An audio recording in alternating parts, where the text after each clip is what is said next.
जब माननीय प्रधानमंत्री जी ने 15 अगस्त को 2020 को एक बार फिर से इस कार्यक्रम के ऊपर उन्होंने खास निर्देश दिया और जिसके परिणाम स्वरूप इसको न सिर्फ अब हम क्लीन एयर एक्शन प्रोग्राम बल्कि हम एक मिशन के स्वरूप में इसको लॉन्च करने जा रहे हैं।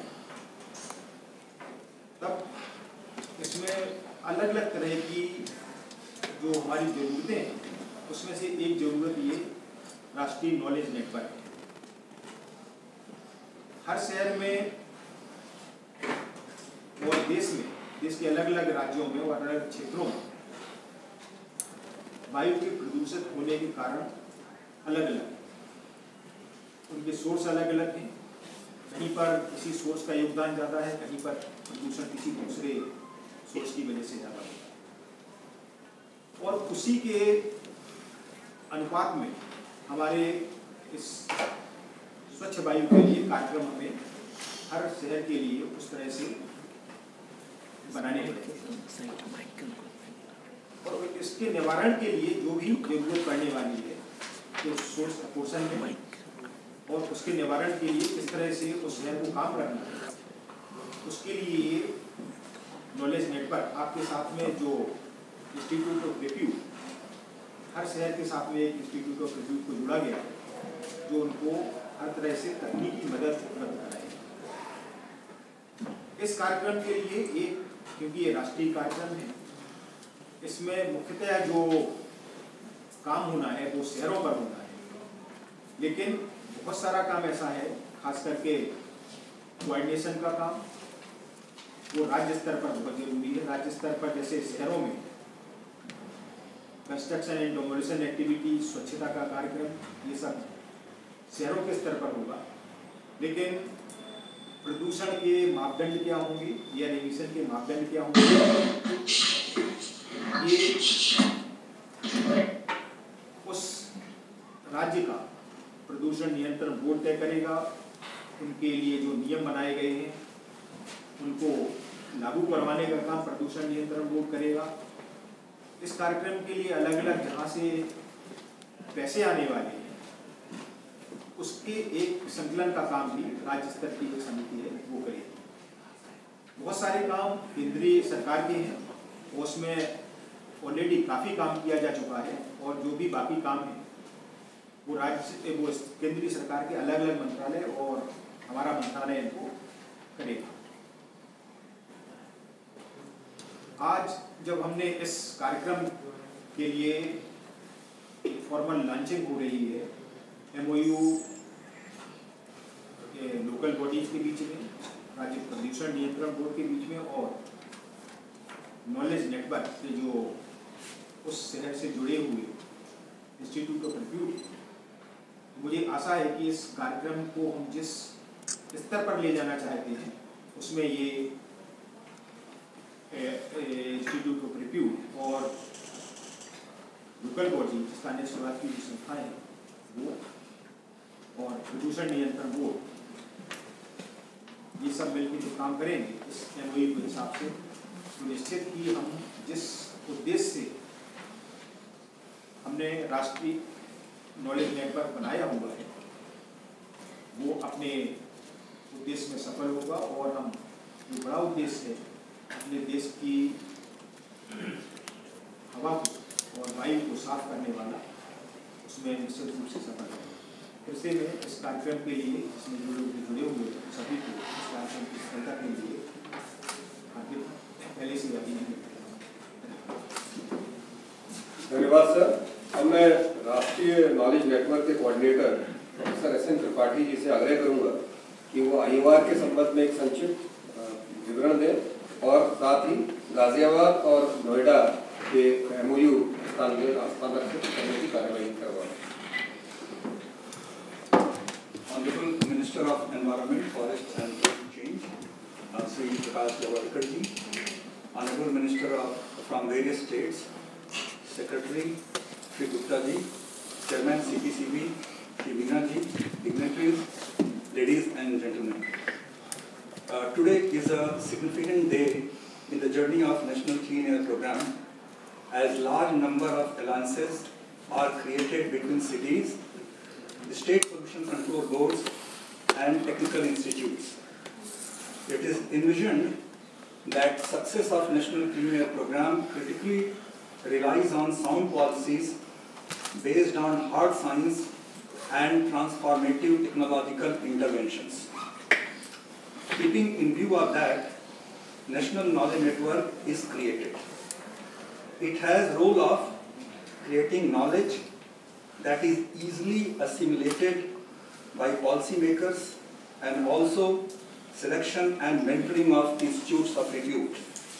Today, it is gratifying to see participation of large number of institutes of repute across length and breadth of the country. I thank on my and on behalf of National Knowledge Network, their heads of institutions and scientists who are able to join in this very important program. It is expected that institutes of repute will be proactive in making and working with the MAP city in air quality, data analysis, report writing, evaluation of interventions, for example, mechanical sweepers, etc. They will also provide services in third-party assessment, which is going to be a very critical part of National Clean Air Program for cities other than they are signing MOU with.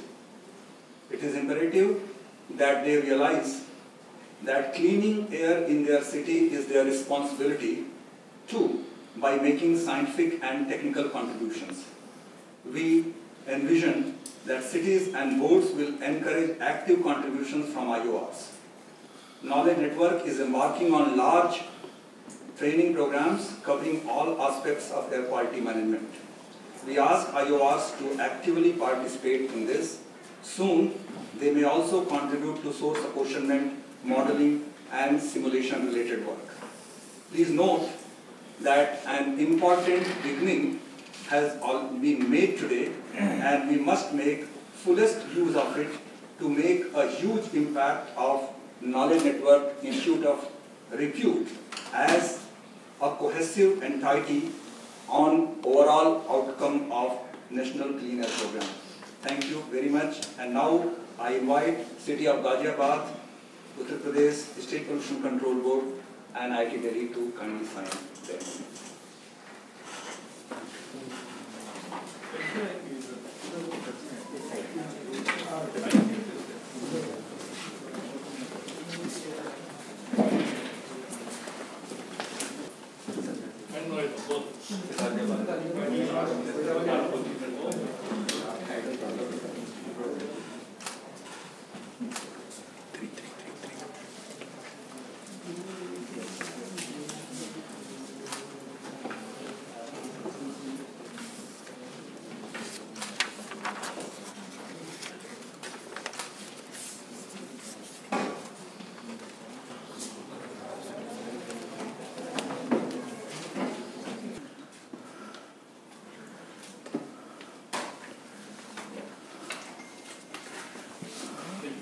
IIT Delhi and State and City of Noida.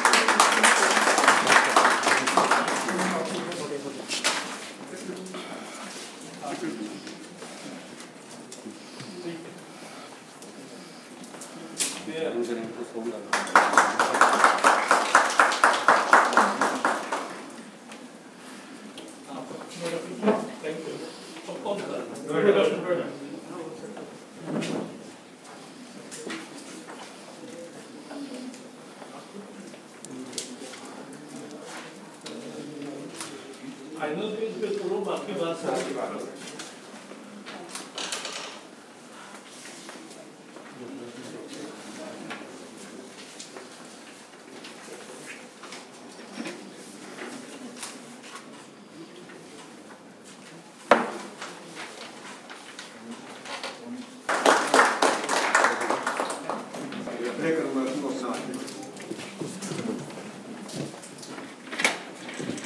पांच राज्यों के पर्यावरण मंत्री आज के कार्यक्रम में जुड़े हैं। सभी मंत्रीगण, बहुत सारे अत्यधिक मेयर्स इस कार्यक्रम से जुड़े हैं उनका भी स्वागत है। कमिश्नर्स जिनको इसके अमल की जिम्मेवारी है और जो बाकी अधिकारी, हमारे मंत्रालय के सचिव, पोल्यूशन कंट्रोल बोर्ड के चेयरमैन, मेंबर सेक्रेटरी और बाकी सभी मान्यवर, यह आज का दिन एक बहुत महत्वपूर्ण दिन है। भारत के प्रदूषण के खिलाफ के लड़ाई का एक नया आयाम है, क्योंकि प्रधानमंत्री जी ने 15 अगस्त को लाल किले के प्राचीर से ये घोषित किया कि आने वाले 4 साल में हम 100 शहरों का प्रदूषण 20 से 30% कम करेंगे। यह एक तरह से एम्बिशियस टारगेट है, क्योंकि प्रदूषण का एक घटक नहीं और एक मालिक नहीं, और इसलिए यह कार्यक्रम ठीक होना बहुत महत्वपूर्ण है। पहले तो हमें समझना चाहिए कि प्रदूषण अनेक कारणों से होता है। ट्रैफिक एक बहुत महत्वपूर्ण है बात। वाहनों की संख्या आए दिन सभी शहरों में बढ़ रही है, और जब वाहनों की संख्या बढ़ती है तो नेचुरल प्रदूषण बढ़ता है। लेकिन भारत सरकार ने 60,000 करोड़ की लागत से BS6 क्वालिटी का फ्यूल, पेट्रोल और डीजल देना शुरू किया। पिछले साल से ही शुरू किया दिल्ली में, और इस साल 1 अप्रैल से सभी देश भर में। वाहन भी जो नए मिल रहे हैं वो सब BS6 प्रणाली के हैं। जब BS6 प्रणाली का फ्यूल और BS6 प्रणाली का वाहन है तो वाहनों से होने वाले प्रदूषण में 60% कमी आती है। 60 से 80% विभिन्न घटकों का प्रदूषण कम होता है। तो ये बड़ा क्रांतिकारी कदम भारत सरकार ने 5 साल की मेहनत से उठाया है। और हमने एक दूसरा कार्यक्रम शुरू किया है, ई बसेस। लगभग ये जो आज के कार्यक्रम में 120 शहर आए हैं, उन सबको हमने अलग अलग क्वांटिटी के ई बसेस दिए हैं। लेकिन मुझे दुख है, आज ही मैंने मुख्यमंत्रियों को पत्र लिखा है कि 65 शहरों को हमने बसेस सैंक्शन की है, लेकिन उसमें से केवल 20 शहरों ने अभी तक बसेस शुरू की है। बाकी लोगों की टेंडर प्रक्रिया ही आगे पीछे हो रही है। ऐसा नहीं होना चाहिए। आज मैंने मुख्यमंत्रियों को लिखा है कि आगे से किसी को भी मुदत बढ़ा के नहीं मिलेगी, और उसके साथ साथ अगर एक शहर कोई कॉन्ट्रैक्ट करके तुरंत बसेस नहीं उपलब्ध कराते जनता के लिए, तो वहां के ई बसेस वहां की टालकर दूसरे शहर को दी जाएगी। क्योंकि अगर काम नहीं करना है तो हम कुछ काम के अधिकारी नहीं। ट्रैफिक में सिग्नल ढंग से होना, डिसिप्लिन का पालन होना, वाहनों का मेंटेनेंस होना, PUC सही समय पे होना, ये भी बातें प्रदूषण रोकने में बहुत कामयाब है।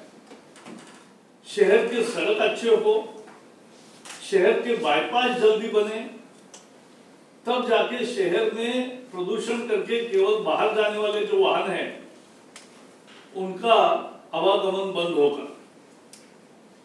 रोड्स भी अच्छे होने चाहिए, तब प्रदूषण कम होता है।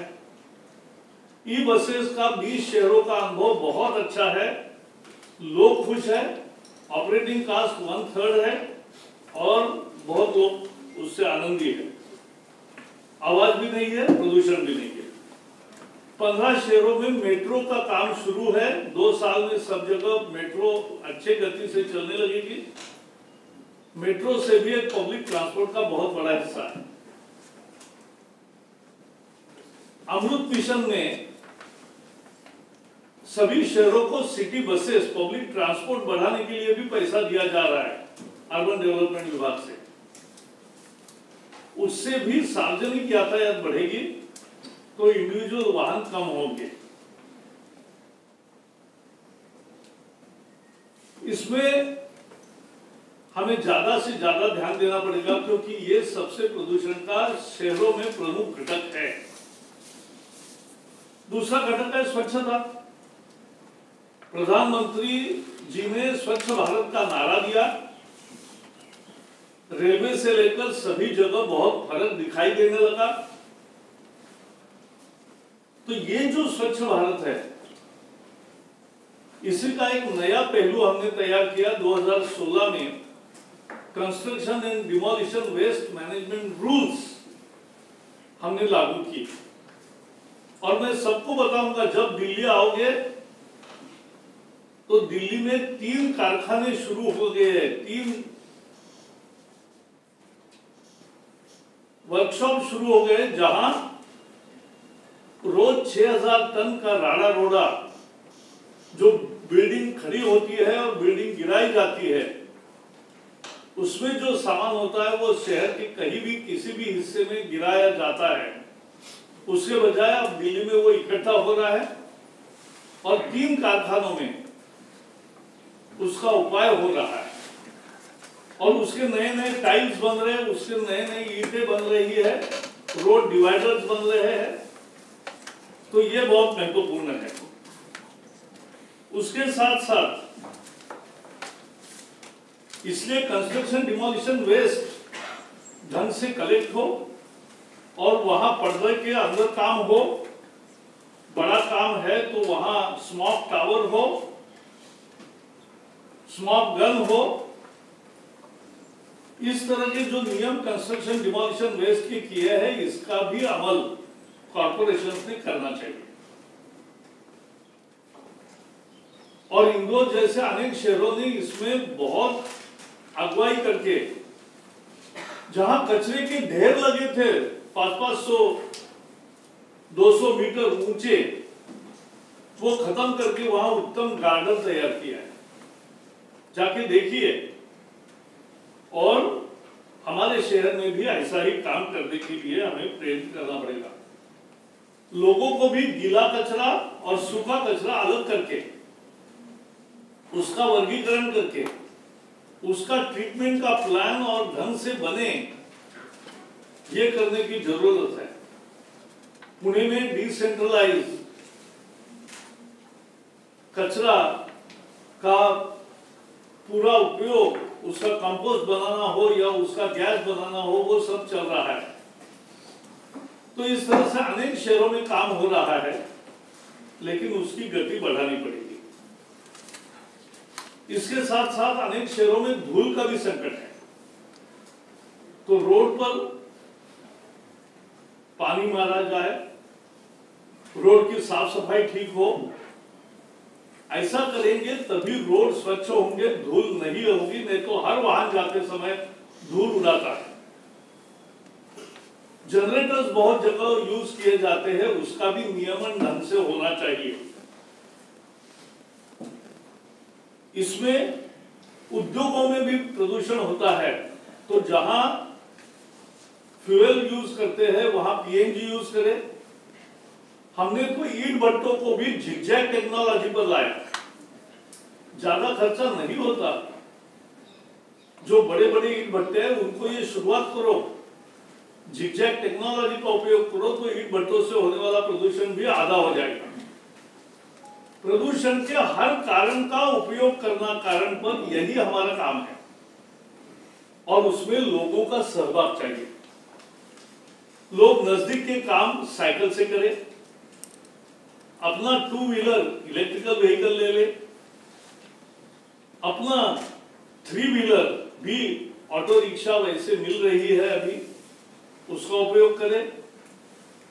साइकिल भी ई साइकिल आई है, उसका उपयोग करें। या मूल नजदीक के काम के लिए साइकिल, वॉकिंग सब करें। सेहत भी अच्छी होगी, प्रदूषण भी कम होगा। वाहनों का मेंटेनेंस करना, पीयूसी करना, समय पे वाहन बदलना, ये सब जरूरी है। पानी की बचत करना, बिजली की बचत करना, सोलर एनर्जी पे बिजली तैयार करना, ये भी सब प्रदूषण पे लड़ाई में महत्वपूर्ण हथियार है।